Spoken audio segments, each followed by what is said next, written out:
This is Jesus knowledge. This is where we learn and get evidence and the proof of Jesus Christ. I like to learn about God on all sorts of different levels, like the cosmological levels, like God is the Big Bang, He spoke everything into existence. The teleological levels, where God is the divine design, where He perfectly put the earth and how beautiful everything is. The moral argument, of course, God installs in us, right and wrong. Historical events like Jesus, which was really a person that and really written down in the history of life. So, of course, the historical events are important also. And I like to come correct because I don't think people do enough research on Christianity and on God. I think they just believe and just have faith. But you should explore more. The first reason why I'm a Christian, obviously, number one, the scientific evidence overwhelmingly confirms that the universe exploded into being out of nothing. Either someone created something out of nothing, the Christian view, or no one created something out of nothing, the atheist view.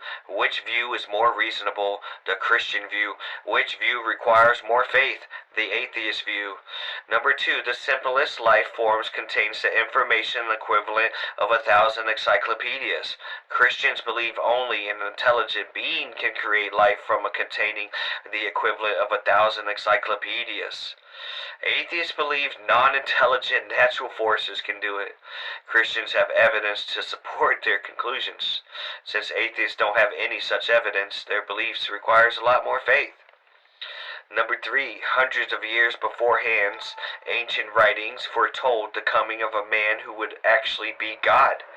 This man God was foretold would be born in a particular city, from a particular bloodline, suffer in a particular way, and die in a particular time, and rise from the dead and to atone for the sins of the world.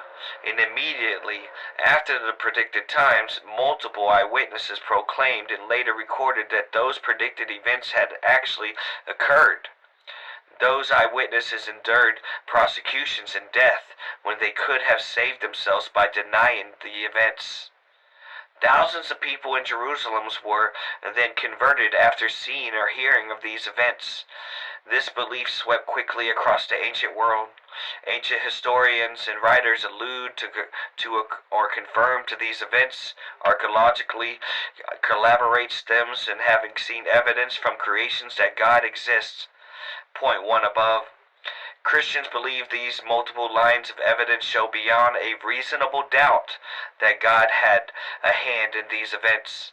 Atheists must have a lot more faith to explain away the predictions.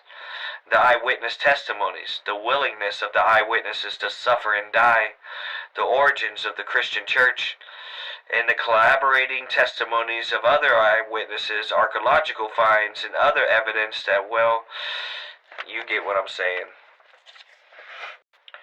Now perhaps these 3 points have raised in your mind some questions and objections. They should, because we're leaving out a lot of details. We'll unpack later. The main point now is that you see what we mean when we say that every worldview, including atheism, requires some degree of faith.